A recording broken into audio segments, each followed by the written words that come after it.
When I walked into my sister Margaret's dining room that Thanksgiving evening, carrying my famous sweet potato pie that everyone always requested but never quite appreciated, I had no idea I was about to experience the most humiliating moment of my 63 years on this earth.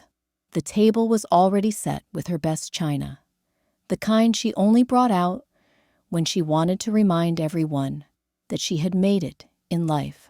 My nephew Jerome was scrolling through his phone, barely acknowledging my presence. My daughter Lisa was helping in the kitchen, and my brother-in-law Charles was already sampling the wine, preparing for his annual performance of unsolicited life advice. I should have known what was coming when Margaret asked me to sit at the far end of the table, away from the center where all the important conversations happened. For 40 years, I had accepted my place as the family member who never quite measured up, the one who worked as a secretary while everyone else climbed corporate ladders, the one who lived in a small apartment while they bought houses with swimming pools, the one who never married the right kind of man, never had the right kind of success, never fit into their neat little picture of what a respectable middle-aged woman should be. But that night, something inside me was different. Maybe it was the rejection letter I had received just 2 weeks earlier from yet another publishing house, the 15th one that year. Maybe it was the way my supervisor at the law firm had passed me over for a promotion again, choosing someone 20 years younger with half my experience. Or maybe it was simply that I had reached that point in life where staying quiet felt more exhausting than speaking up. The conversation had been typical family gathering material. Jerome talking about his promotion at the tech company, Lisa discussing her husband's new business venture, Charles pontificating about the stock market as if he were Warren Buffett instead of a middle manager at an insurance company. Margaret was in her element, orchestrating the dinner like a conductor, leading a symphony of success stories that somehow never included me. I waited for a lull in the conversation, that natural pause that happens when everyone has shared their latest achievements and the attention starts to wander. That's when I cleared my throat and said the words that would change everything. "I've been working on something too," I announced, my voice steadier than I felt inside. "I'm writing a novel." The silence that followed wasn't the comfortable kind you get when people are processing interesting news. It was the heavy, suffocating silence that comes right before people decide whether to be polite or honest. Unfortunately for me, my family chose honest. Jerome looked up from his phone for the first time all evening, his eyebrows raised, in that way young people do when they think adults are being particularly ridiculous. "A novel? Like an actual book?" "Yes," I replied, trying to keep my voice even. "I've been working on it for 2 years. It's about a woman who discovers her family's secrets after her grandmother dies." Margaret set down her wine glass with more force than necessary. "Dolores, honey, that's sweet, but writing is such a young person's game. I mean, look at all those authors who made it big. They all started when they were barely out of college." Charles nodded sagely, as if Margaret had just quoted Shakespeare. "She's right, Dolores. The publishing world is brutal. Even people with connections and degrees from fancy schools can't break in. You'd need an agent, a publisher, marketing. It's a whole business." My daughter Lisa, bless her heart, tried to be supportive in that patronizing way children use when their parents develop what they consider to be unrealistic hobbies. "Mom, I think it's great that you have a creative outlet. Writing can be very therapeutic, like journaling, but longer." That word, therapeutic, hit me like a slap, as if my 2 years of careful plotting, character development, and painstaking revision were nothing more than expensive therapy sessions. But it was Margaret's response that really cut deep. She laughed. Not the kind of laugh you share with someone over a funny joke, but the kind of laugh that dismisses and diminishes. Dolores, sweetheart, at your age, don't you think you should be focusing on more practical things? Like your retirement fund, or maybe taking up gardening. Mrs. Henderson next door has the most beautiful roses. At your age, 3 words that carried the weight of every dream I had ever been told to abandon, every aspiration I had been taught to consider foolish, every moment I had been made to feel like my life was winding down instead of continuing to unfold. The rest of the family joined in with what they probably thought was gentle discouragement, disguised as wisdom. Jerome mentioned how hard it was to get noticed on social media these days, as if literary success depended entirely on TikTok followers. Charles talked about the economics of publishing, throwing around statistics he had probably Googled 5 minutes earlier. Lisa suggested I might enjoy taking a creative writing class at the community college instead, just for fun. But it was Margaret who delivered the final blow. I just don't want to see you get hurt, Dolores. You've always been such a dreamer, and dreams are wonderful, but at some point, we have to face reality. You're in your 60s. Even if you did manage to write something publishable, which is a big if, do you really think publishers are looking for debut novels from women your age? They want young, marketable faces. They want the next big thing, not someone's grandmother trying to relive her youth. I sat there, my slice of turkey growing cold on my plate, feeling smaller with each word.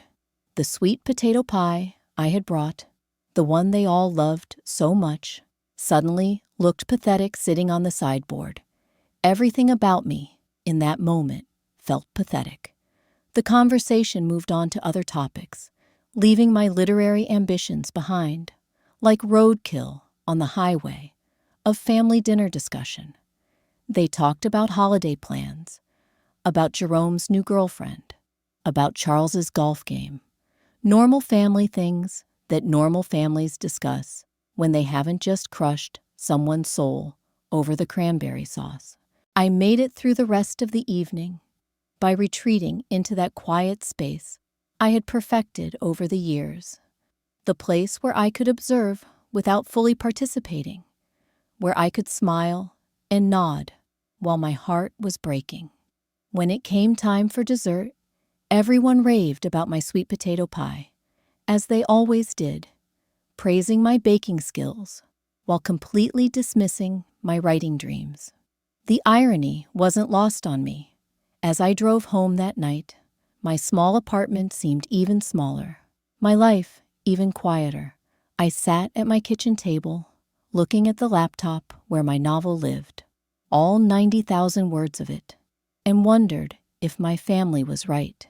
Maybe I was too old. Maybe I was being foolish. Maybe dreams came with expiration dates, and mine had passed long ago. For 3 days, I didn't open the laptop. I went to work, came home, watched television, and tried to convince myself that my family had been looking out for my best interests. They didn't want to see me hurt. They were protecting me from the inevitable disappointment that comes when ordinary people reach for extraordinary things. But on the 4th day, something shifted. I was sitting in the break room at work, listening to 2 younger associates discuss a book they had both read.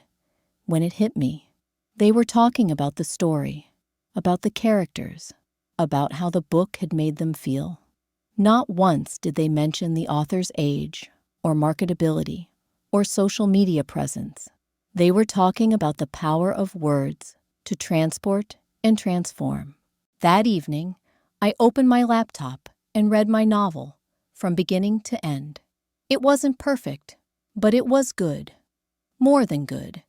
It was the story I had always wanted to tell, filled with characters I had lived with for 2 years, crafted with the kind of patience and wisdom that only comes with age.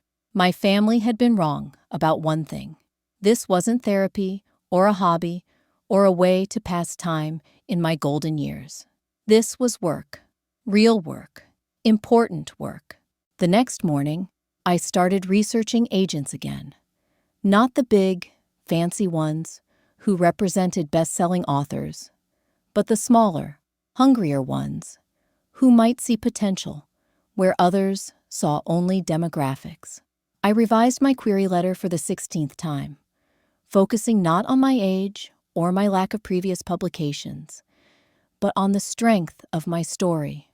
I spent the next 6 months living a double life that would have made any spy proud. By day, I remained the same quiet Dolores who typed legal briefs and answered phones at Morrison, Klein, and Associates.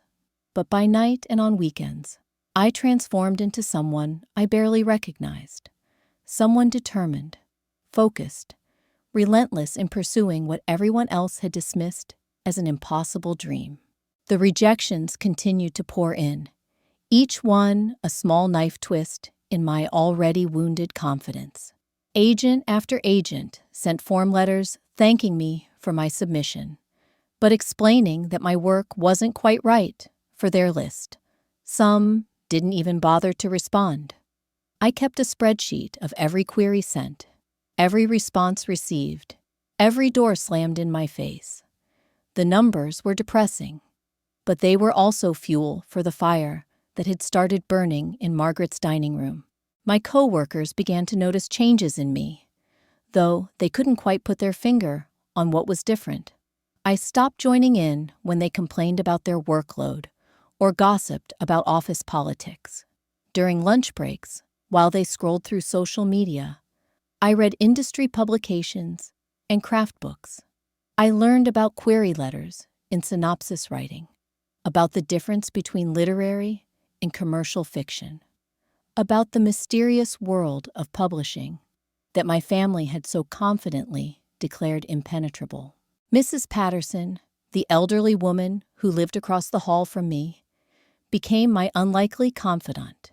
She had been a teacher for 40 years before retiring, and she understood something about dreams, deferred, and second chances.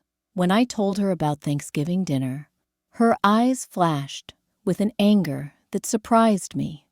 "Child," she said, using the term of endearment, despite the fact that I was only 15 years younger than her. Some people spend their whole lives trying to make others small so they can feel big. Your family just showed you who they really are. Now you show them who you really are. She offered to read my manuscript, and I almost declined, terrified that even this kind woman would find it lacking. But she insisted, and 3 days later, she knocked on my door with tears in her eyes and my printed pages clutched against her chest. "This is beautiful, Dolores. This is real. You keep fighting for this story because it deserves to be in the world." Her words sustained me through rejection number 20, 30, 40. I began to understand that publishing wasn't just about talent, though that mattered. It was about persistence, about finding the right person at the right time who connected with your work. It was about refusing to let other people's limitations become your own. The breakthrough came on a Tuesday morning in March, 8 months after that devastating Thanksgiving.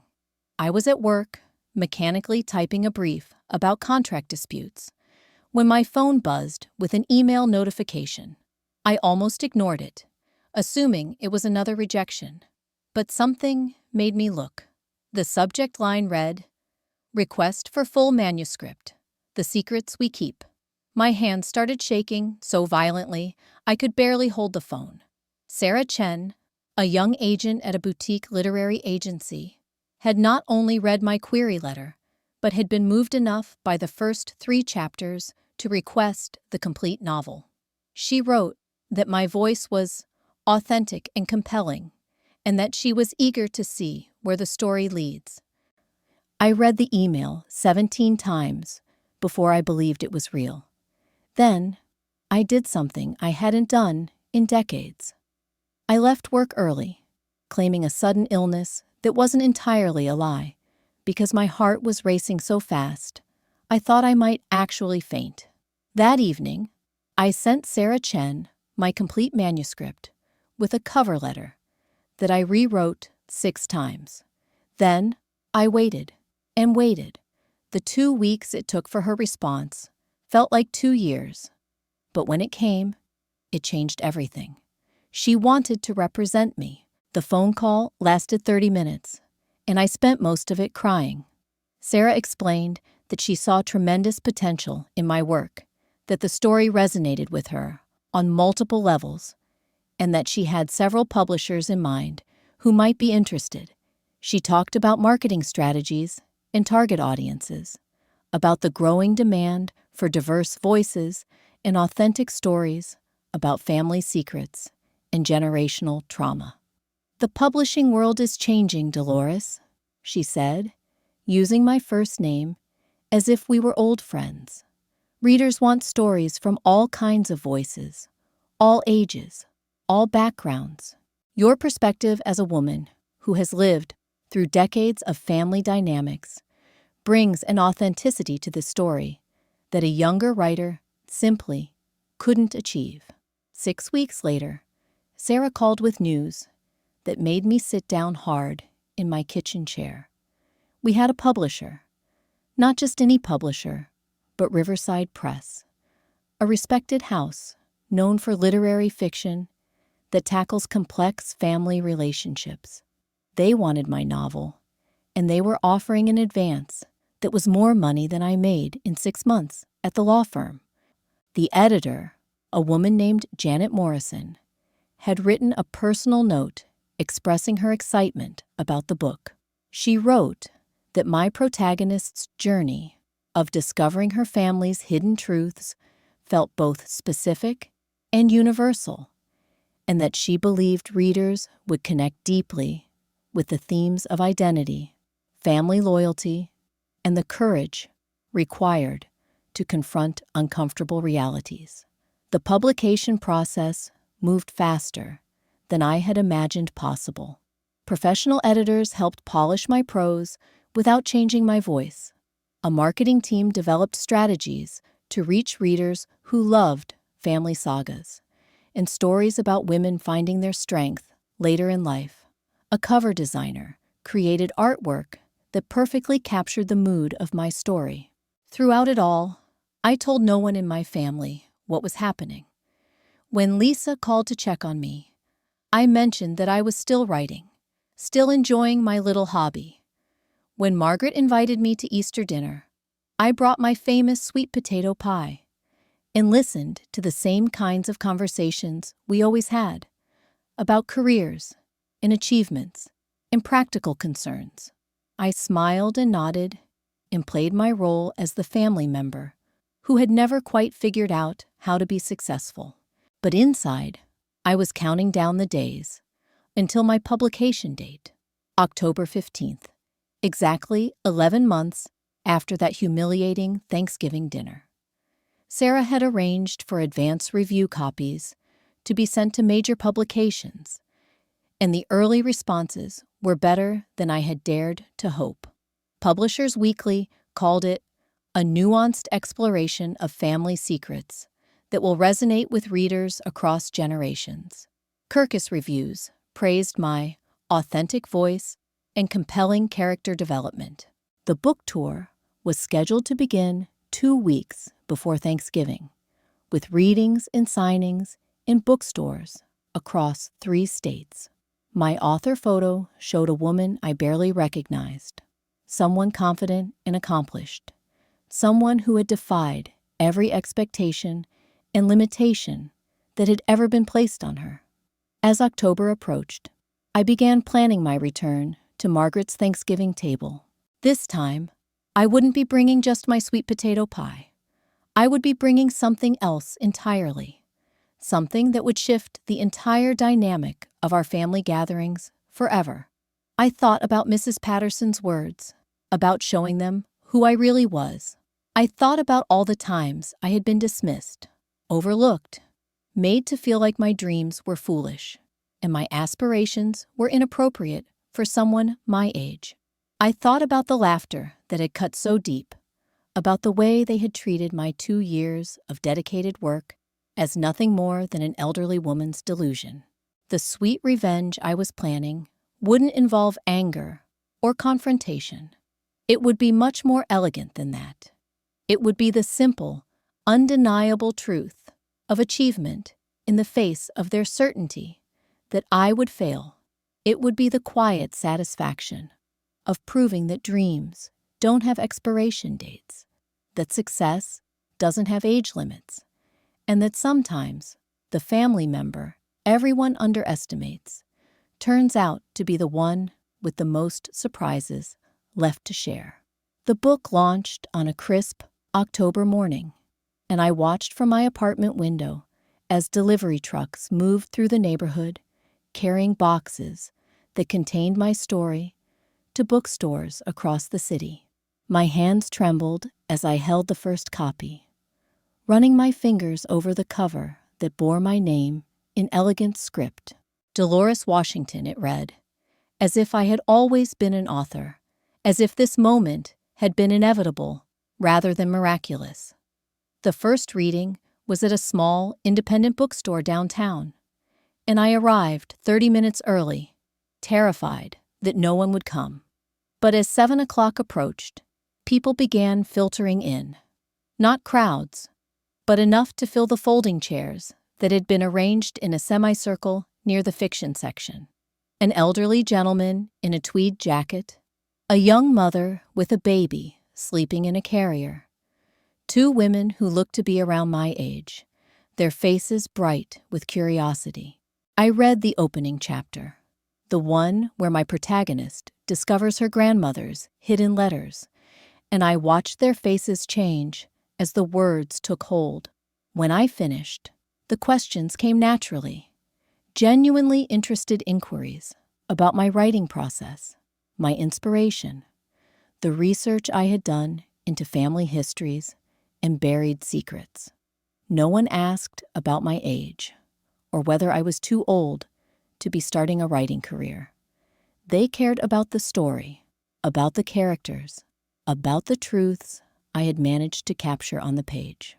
The bookstore owner, a woman named Claire, who couldn't have been more than 30, introduced me as if I were already famous. She had read advance reviews, she said, and was honored to host my first reading. She sold 12 copies that night, each one signed with my careful signature, each one going home with someone who believed in the power of the story I had worked so hard to tell. Over the following weeks, the readings multiplied. Libraries, bookstores, book clubs that met in community centers and church basements. The audiences grew larger, more diverse, more enthusiastic. I began to recognize the look that crossed people's faces when they connected with my words. The same expression Mrs. Patterson had worn when she finished my manuscript. It was recognition, understanding, the joy of seeing their own experiences reflected in someone else's story. The reviews continued to come in, each one better than the last. The New York Times Book Review called it a masterful debut that proves literary excellence knows no timeline. The Washington Post praised my mature perspective and emotional depth. Book blogs and literary magazines picked up the story, and suddenly I was being interviewed by journalists who wanted to know about my journey from secretary to published author. During one phone interview, a reporter from a literary magazine asked me about starting my writing career later in life. I found myself telling her about Thanksgiving dinner, about my family's reaction to my announcement, about the way their laughter had nearly derailed my dreams entirely. "What kept you going after that?" she asked, and I could hear her typing in the background. "Stubbornness," I said. surprising myself with my honesty. Pure stubbornness and the realization that other people's limitations don't have to become your own. The article ran 2 weeks later with the headline, "Dreams Don't Expire. Debut Novelist Proves It's Never Too Late." It was syndicated to dozens of newspapers across the country, and suddenly, my phone was ringing with interview requests and speaking opportunities. My supervisor at the law firm, Mr. Morrison, called me into his office on a Thursday morning. I assumed I was in trouble for taking time off for book events, but instead, he had a newspaper clipping spread across his desk. The article about my novel, with my photograph prominently displayed. "Dolores," he said, looking genuinely confused. "I had no idea you were a writer." "I wasn't," I replied, "until I was." He offered me flexible scheduling to accommodate my book tour, sudden respect replacing the casual dismissal I had grown accustomed to over the years. Co-workers who had barely acknowledged my presence began stopping by my desk to ask about my book, to tell me they had ordered copies, to express amazement that someone they worked with every day had been hiding such talent. The transformation was surreal. I was still the same person who had sat quietly through decades of family gatherings, the same woman who had accepted her place at the far end of the table, the same Dolores who had learned to make herself small to avoid disappointing anyone. But now I carried myself differently. I spoke up in meetings. I offered opinions without being asked. I began to understand what confidence felt like from the inside. As November approached, Margaret called to confirm my attendance at Thanksgiving dinner. Her voice carried its usual blend of affection and condescension, the tone she used when discussing my life as if it were a mildly interesting hobby that required gentle management. "I hope you're still finding time for your writing," she said, and I could practically hear her smiling through the phone. "It's so important to have creative outlets at our age." "I am," I replied simply, not mentioning the book tour that would wrap up just 3 days before Thanksgiving, not discussing the second novel I had already begun outlining, not sharing any of the details of the life I had built beyond her understanding. "Good for you," she said in that patronizing way that had once made me feel small. "And don't forget to bring your sweet potato pie. You know how everyone looks forward to it. The sweet potato pie.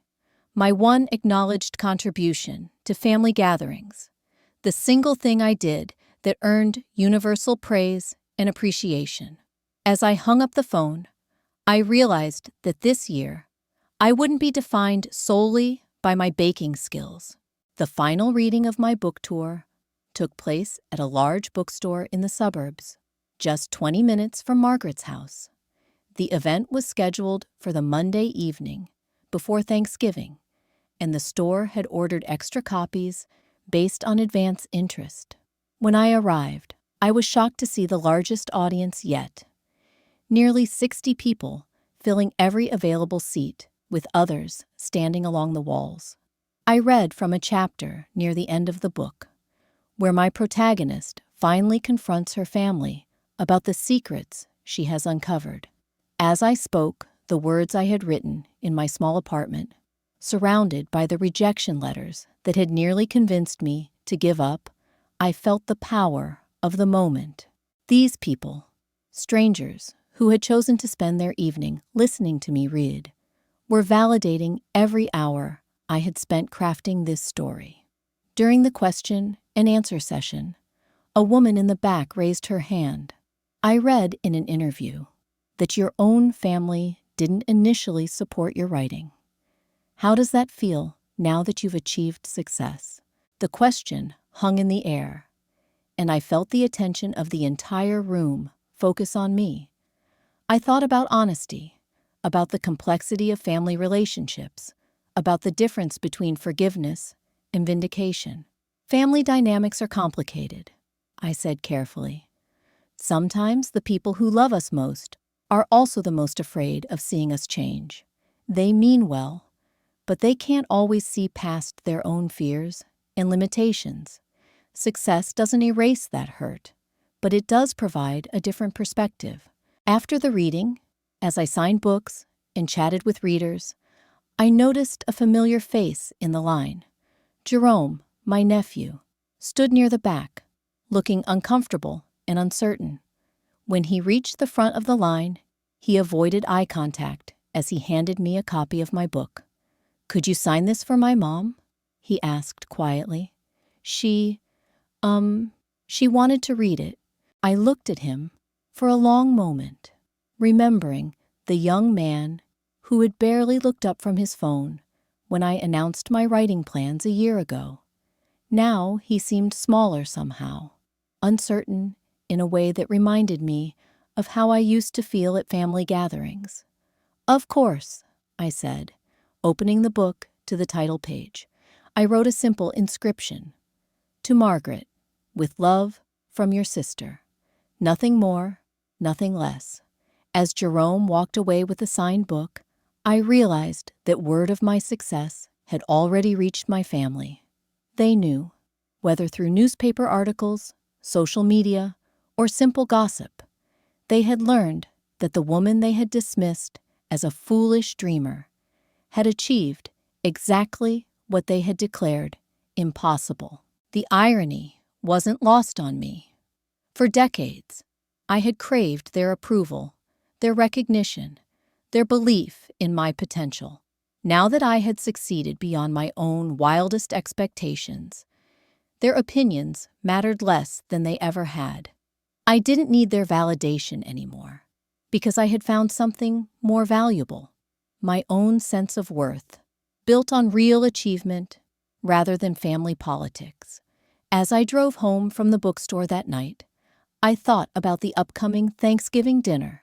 This time, I would walk into Margaret's dining room as a published author, someone whose work had been praised by professional critics and embraced by readers across the country.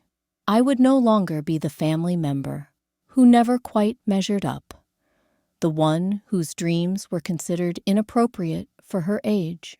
But more importantly, I would be walking in as someone who had proven to herself that it's never too late to become who you were meant to be. The sweet potato pie would still be delicious, but it would no longer be my only claim to recognition. This year, I had something else to bring to the table, something that would change the dynamic of our family gatherings forever. The anticipation was almost unbearable, but it was the good kind of anticipation. The kind that comes when you know you're about to right an old wrong, not through anger or confrontation, but through the simple, undeniable power of achievement. Thursday morning arrived gray and drizzling, the kind of weather that seemed to match my nervous energy as I prepared for what would undoubtedly be the most significant Thanksgiving dinner of my life. I had barely slept, my mind racing through possible scenarios, imagining their faces when they realized who I had become in the year since they had so casually dismissed my dreams. I spent the morning baking my sweet potato pie, following the same recipe I had used for 20 years, but this time the familiar ritual felt different. As I mixed the filling and rolled out the crust, I wasn't just preparing a dessert. I was creating the final piece of a performance that had been a year in the making. The pie would be my calling card, the familiar offering that would get me through Margaret's front door before I revealed how completely their assumptions about me had crumbled. The book sat on my kitchen counter, its cover gleaming under the overhead light. The Secrets We Keep by Dolores Washington. Even after weeks of seeing it in bookstores, holding it still felt surreal. I had ordered a box of copies from my publisher, telling Sarah I wanted them for holiday gifts. She had been delighted, mentioning how wonderful it was that I had such a supportive family. If only she knew I dressed carefully that afternoon, choosing a navy blue dress that was elegant without being flashy, professional without being intimidating. I wanted to look like myself, just a more confident version than the woman who had sat at the far end of Margaret's table a year ago. My hair was freshly styled, and I wore the pearl necklace my mother had left me, the one I usually saved for special occasions. Today certainly qualified. The drive to Margaret's house gave me time to center myself, to remember why I was doing this.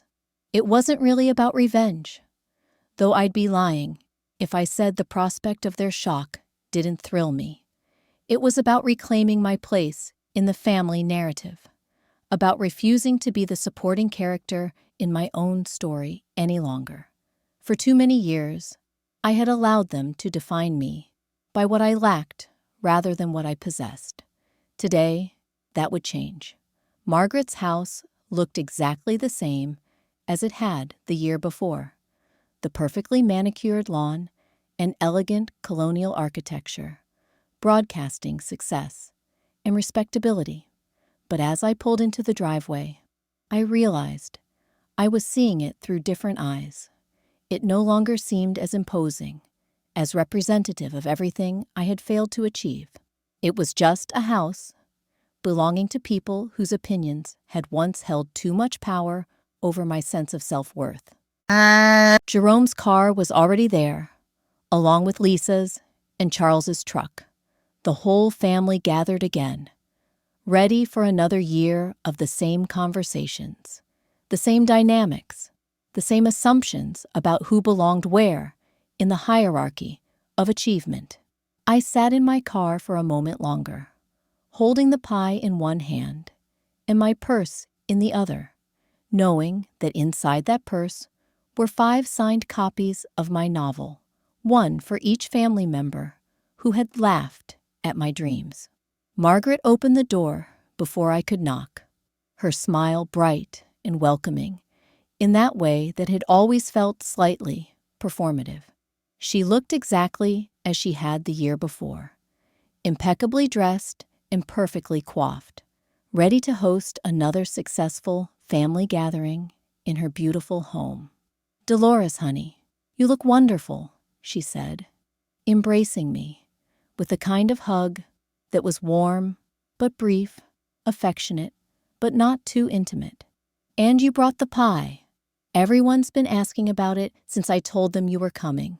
I followed her into the house, inhaling the familiar scents of roasted turkey and sage stuffing, hearing the familiar sounds of family conversation drifting from the living room.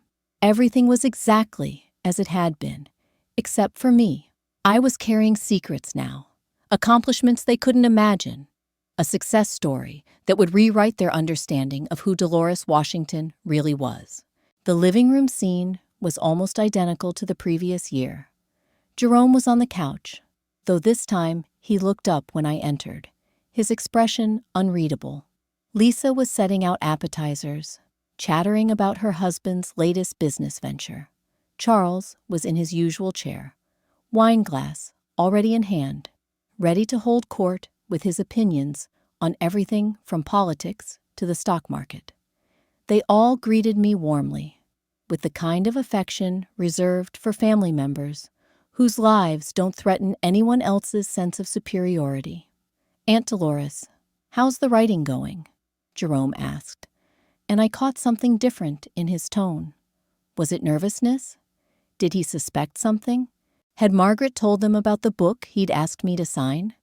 "It's going very well. Thank you for asking," I replied, settling into the chair that had been designated for me, once again at the periphery of the main conversation area.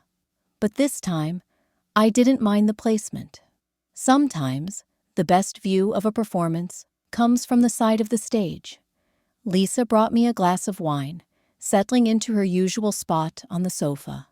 "I've been meaning to ask you about your little hobby, Mom. Are you still enjoying it? I know how therapeutic creative writing can be." There was that word again, therapeutic, As if my 2 years of dedicated craft, my carefully constructed plot, my professionally edited manuscript were nothing more than expensive therapy sessions. I smiled and nodded, playing my role for just a little longer. Very therapeutic, I agreed, taking a sip of wine. It's amazing what you can accomplish when you really commit to something. Charles leaned forward in his chair, ready to dispense wisdom. You know, Dolores, I read an article recently about how many people take up writing in retirement. It's a wonderful way to stay mentally active, even if nothing comes of it professionally. The cognitive benefits are significant, even if nothing comes of it professionally. I felt that familiar sting, the casual dismissal wrapped in encouraging words.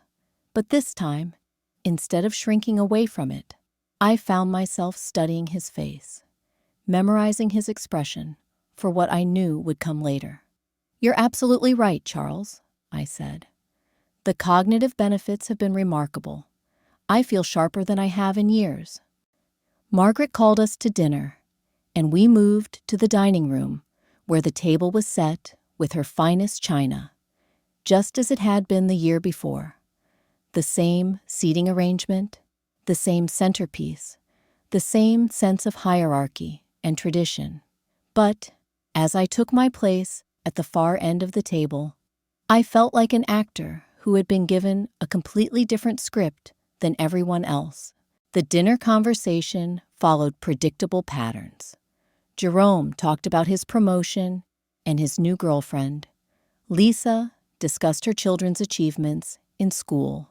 Charles pontificated about the economy. Margaret orchestrated it all with the skill of someone who had been hosting family gatherings for decades, making sure everyone had a chance to shine, to share their successes, to reinforce their place in the family constellation of achievement. As we moved through the main course, I found myself observing them with the detached fascination of an anthropologist studying a familiar tribe. These people, who had shaped my sense of self for so many years, who had convinced me that my dreams were inappropriate for someone my age, who had laughed at my ambitions as if they were the fantasies of a confused old woman. They had no idea that the quiet woman at the end of their table had spent the past year proving them spectacularly wrong. So, Dolores, Margaret said as she served dessert, cutting generous slices of my sweet potato pie, how's work treating you? Still enjoying your job at the law firm? It was an innocent question, the kind of polite inquiry family members make when they want to show interest without getting too deep into details. But it reminded me of how they saw me, as someone whose life was defined by a job that paid the bills rather than a career that brought fulfillment. Actually, I said, setting down my fork and reaching for my purse, I have some news to share with everyone. The conversation quieted slightly, though not completely. They were still eating, still focused on Margaret's excellent meal, still operating under the assumption that whatever Dolores had to say would be mildly interesting at best. I pulled out the first copy of my book, placing it on the table next to my plate. The cover faced upward, my name clearly visible in elegant script. The Secrets We Keep by Dolores Washington. The silence that followed was different from the one I had experienced the year before. This wasn't the heavy, suffocating quiet that comes before dismissal. This was the shocked silence of people trying to process information that didn't fit their existing understanding of the world. Jerome was the first to speak, his voice barely above a whisper. Is that my novel? I said simply. It was published 6 weeks ago by Riverside Press. It's already in its second printing. Lisa dropped her fork, the sound sharp against Margaret's good china. She reached across the table, her hand trembling slightly as she picked up the book. Mom, this is real. This is actually your book? It's actually my book, I confirmed, pulling out the remaining 4 copies and placing them on the table. I brought signed copies for everyone. Margaret's face had gone completely white, her usual composure cracking like ice on a warm day. But how? When did? I don't understand. I finished it about 6 months after our last Thanksgiving dinner, I explained, my voice steady and calm. I found an agent in March, signed with a publisher in May, and it launched in October. I've been on a 3-week book tour. The final reading was Monday night. Actually, just about 20 minutes from here. Charles set down his wine glass with shaking hands. A book tour? You mean like a real book tour? Like a real book tour. 15 cities, 32 bookstores and libraries.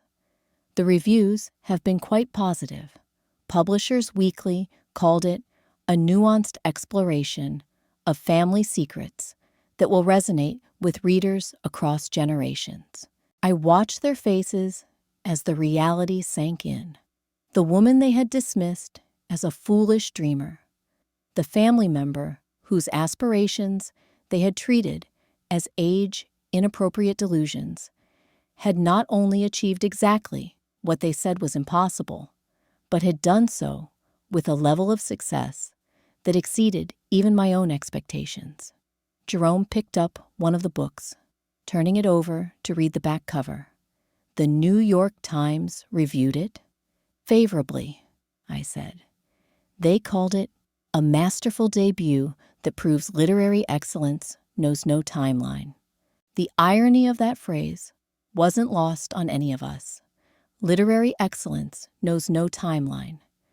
The exact opposite of everything they had told me about writing being a young person's game, about publishers wanting marketable faces, about dreams having expiration dates. Margaret finally found her voice, though it sounded smaller than usual, less certain.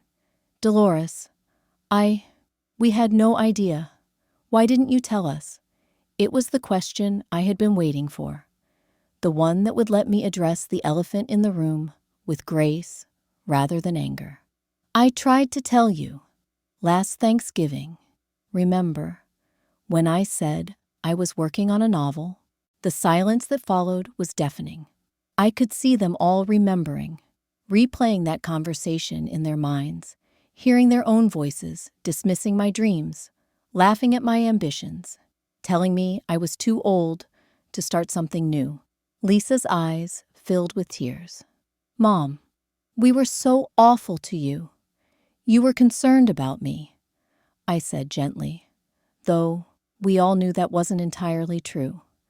You were trying to protect me from disappointment. I understand that, but even as I offered them this gracious interpretation of their behavior, I made no move to ease their discomfort. I didn't rush to reassure them or minimize the significance of what had happened. I let them sit with the full weight of how wrong they had been, how completely they had misjudged my capabilities and potential. Charles cleared his throat, his usual confidence nowhere to be found. Dolores, I owe you an apology. We all do. What we said last year was honest, I finished for him. You were being honest about your beliefs and expectations. The problem wasn't your honesty. The problem was that your beliefs were wrong. Jerome looked up from the book he was still holding. Aunt Dolores, I saw you at the reading Monday night. I was there, in the back. I wanted to come up and congratulate you, but I wasn't sure. After everything we said, so he had been there. He had witnessed my success firsthand, seen the respect and admiration of strangers, watched me command a room full of people who valued my words. No wonder he had looked so uncomfortable when I first arrived. I'm glad you were there, I said, and I meant it. I hope you enjoyed the reading. It was incredible. You were incredible. The whole audience was hanging on every word. Margaret was still staring at the book as if it were an artifact from another planet. I can't believe you did this. I can't believe you actually did this. Neither could I, for a while, I admitted. After our conversation last year, I almost gave up. I spent 3 days convinced that you were all right, that I was being foolish, that dreams do have expiration dates. They all shifted uncomfortably in their chairs, realizing that their words had nearly succeeded in crushing something beautiful before it had a chance to bloom. But then, I realized something important, I continued. Other people's limitations don't have to become your own. Just because you couldn't imagine me succeeding doesn't mean success was impossible. It just meant your imagination was limited. The words hung in the air like smoke from a candle that had just been blown out. I wasn't being cruel, exactly, but I wasn't being kind either. I was being truthful, and sometimes the truth cuts deeper than any insult. Lisa reached across the table to touch my hand. Mom, can you ever forgive us? I looked at her, this daughter who had reduced my life's work to therapy, who had suggested I take a community college class just for fun instead of pursuing real publication. The hurt was still there, probably always would be, but it was tempered now by something stronger.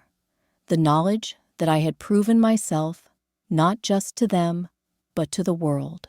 There's nothing to forgive, I said, though we both knew that wasn't entirely true. You believed what you believed. Now you know better. You know better.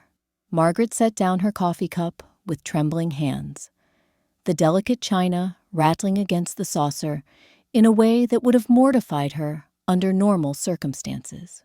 But nothing about this moment was normal.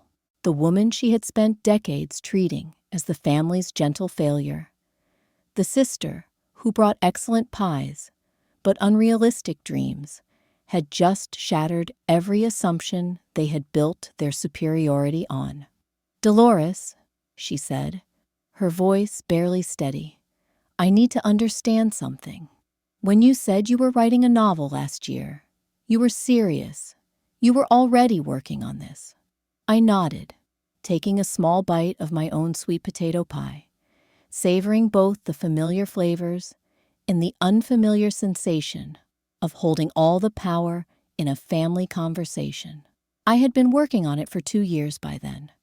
I was about 70,000 words in when I told you about it. Jerome shifted in his chair, the book still clutched in his hands, like evidence of his own short-sightedness. So, when we were all telling you it was impossible, you were already most of the way finished. I was, I confirmed, and every rejection letter I received after that night, every agent who turned me down, every moment I doubted myself, I remembered sitting at this table, being told I was too old to dream. The weight of that statement settled over them like a heavy blanket. Charles, who had been so confident in his pronouncements about the publishing industry, looked like a man who had just realized he had been giving directions to a place he had never been. The book, Lisa said softly, turning the copy I had given her over in her hands. What's it about exactly? I smiled, remembering all the times I had tried to explain my story to people who actually wanted to listen. It's about a woman who discovers that everything she thought she knew about her family was built on carefully maintained lies.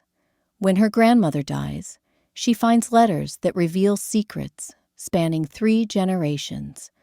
Secrets about love affairs, hidden pregnancies, money stolen from family members, children given away and never spoken of again. Margaret's face went even paler, if that was possible. Family secrets.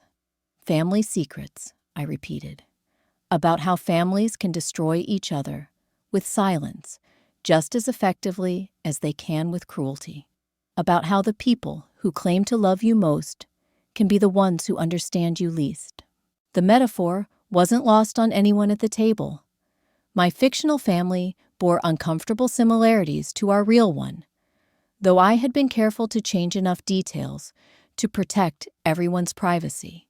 Still, the themes were unmistakable, and I could see my relatives recognizing themselves in the dynamics I had explored. "Have you read it, Mom?" Lisa asked, her voice small. "I've lived it," I replied. Writing it was just a matter of putting the truth on paper in a way that other people could recognize their own families in the story.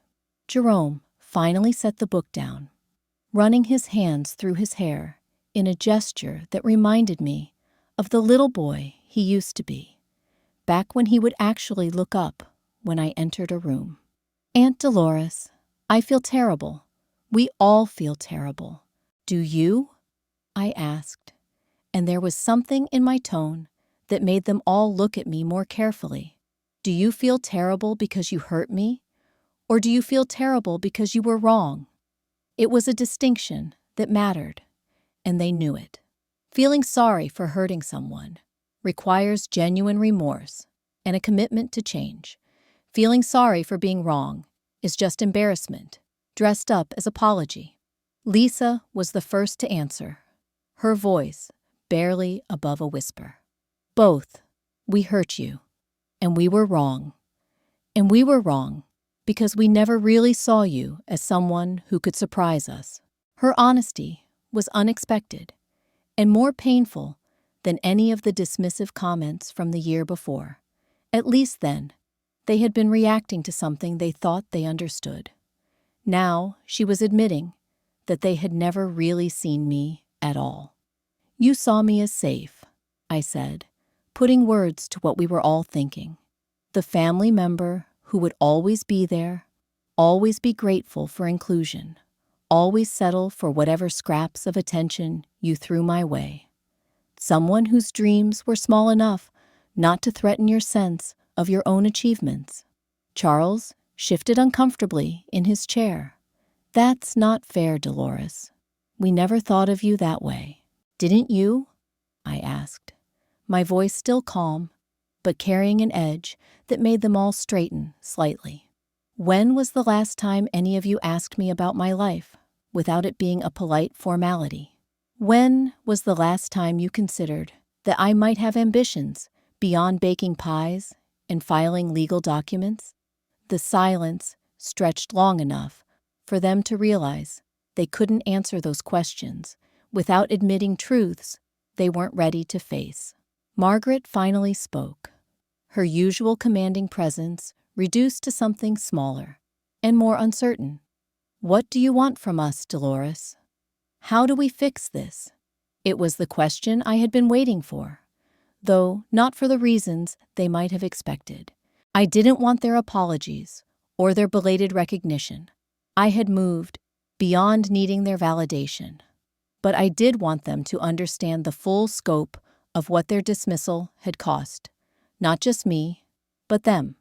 "You can't fix it," I said simply. "What's done is done. But you can learn from it." I reached into my purse and pulled out my phone, scrolling through the photos from my book tour. Images of packed bookstores, readers holding copies of my novel, newspaper articles about my success. I set the phone on the table where they could all see it. "This is what you missed," I said, swiping through the pictures. 3 weeks of readings, dozens of interviews, hundreds of readers who connected with my story. Publishers Weekly, The New York Times, NPR. I was interviewed on Morning Edition 2 weeks ago. Jerome leaned forward to look at the photos, his face growing more amazed with each image. "Aunt Dolores, this is incredible. You're actually famous." "Sathi, I'm actually accomplished," I corrected. "There's a difference. Fame is fleeting. Accomplishment is permanent." Lisa was crying now, not the dramatic tears of someone seeking attention, but the quiet tears of genuine regret. "Mom, we should have been there. We should have been celebrating with you, supporting you, sharing in your success." Yes, I agreed, not offering any comfort or reassurance. You should have been. Instead, you were here, probably having the same conversations you always have, making the same assumptions about people's limitations, never imagining that the woman you dismissed was proving you wrong in bookstores across 3 states. The cruelty in my words was intentional, though I delivered them without anger.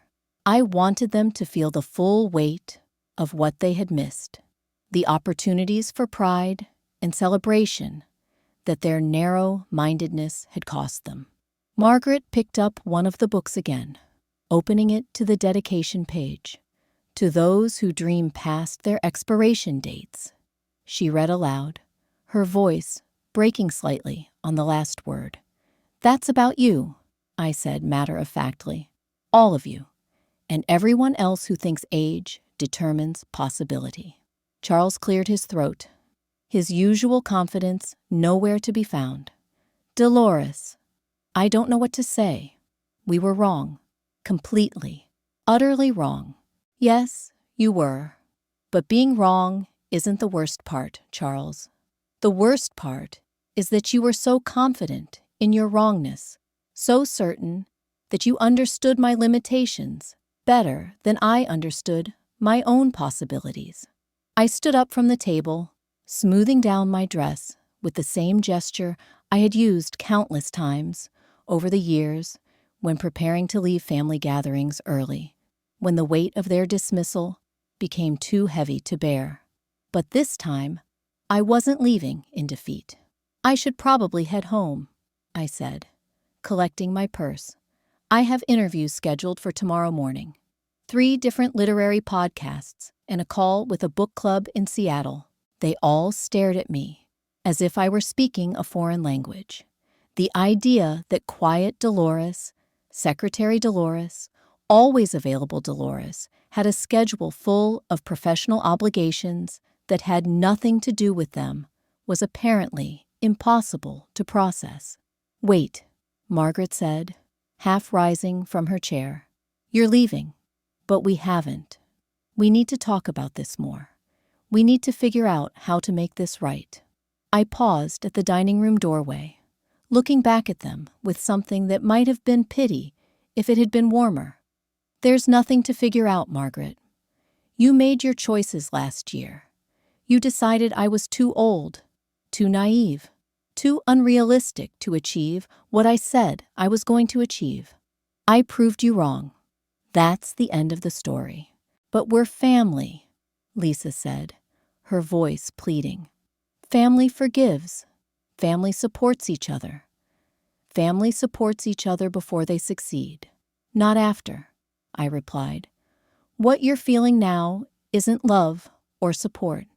It's embarrassment at being so publicly wrong about someone you thought you knew. Jerome stood up abruptly, the chair scraping against Margaret's hardwood floor. Aunt Dolores, please. We want to make this right. Tell us how. I considered his request for a moment, studying his face with the same attention I had once given to crafting the perfect sentence. He was young enough that his mistake might be chalked up to inexperience, but old enough to know better than to dismiss someone's dreams based solely on their age. You want to make it right? I asked. Start seeing people for who they are instead of who you think they should be. Stop confusing your limitations with universal truths, and maybe, just maybe, consider that the quiet person at the end of your table might have something interesting to say, if you ever bothered to really listen. Margaret was crying now, too, though she was trying to hide it behind her napkin. Dolores, please don't leave like this. Stay for coffee. Let's talk through this as a family. We're not really family, Margaret. We're relatives who share holiday dinners and maintain polite relationships because that's what's expected of us. Family would have believed in me. Family would have celebrated my dreams instead of crushing them. The words were harsh, but true, and I could see them land like physical blows. These people who had shaped my sense of self for so many years, who had convinced me that my place was at the margins of their lives, were finally understanding the cost of their casual cruelty. "The books," Charles said, suddenly, gesturing toward the signed copies still sitting on the table. "You brought us signed copies." "I did," I confirmed. "Consider them educational materials. Maybe reading about a family that destroys itself with secrets and assumptions will help you understand what you've been doing to each other for years." Lisa picked up her copy, holding it against her chest as if it could somehow bridge the gap that had opened between us. "Mom, will you ever be able to forgive us? Will we ever have a real relationship again?"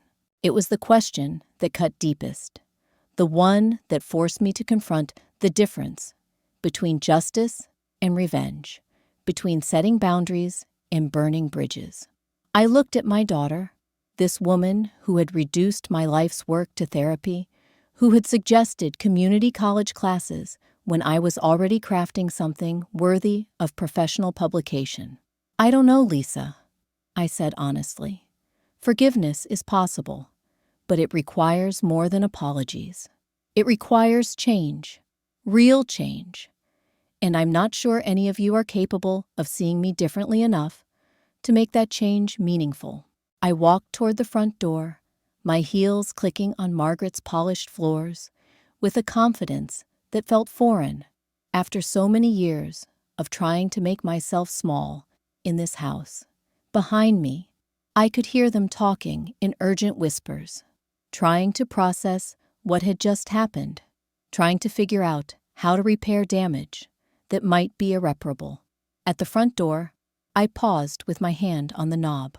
"Oh, and Margaret, next year, if you want me to bring my sweet potato pie, you'll need to ask the accomplished author Dolores Washington, not your charity case sister who bakes to feel useful." And I closed the door behind me without waiting for a response, walking to my car through the same drizzle that had accompanied my arrival. But now, the gray weather felt cleansing instead of dreary, washing away the last vestiges of the woman who had once needed their approval to feel worthy. As I drove home through the suburban streets, lined with houses full of families having their own Thanksgiving dramas, I thought about the year ahead, the second novel I was already outlining, the literary festival that had invited me to speak in the spring, the writing workshop I was considering teaching at the community college, not as a student, but as an instructor. My phone buzzed with a text message as I pulled into my apartment complex parking lot. It was from Sarah, my agent, forwarding a review from a book blogger who had discovered my novel through word-of-mouth recommendations. "This book destroyed me in the best possible way." The review read, "Washington writes with the wisdom of someone who has lived through the complexities she describes. Her protagonist's journey toward self-recognition is both heartbreaking and empowering. I can't wait to see what she writes next." I sat in my car for a moment, reading the review twice, letting the validation from a stranger who valued my work wash over me. This was what mattered now. Not the approval of people who had failed to see my potential, but the connection with readers who understood what I was trying to say. Dreams don't come with expiration dates, no matter what anyone tells you. At 63, I discovered that the most dangerous limitation isn't age or circumstance. It's other people's inability to see beyond their own narrow expectations.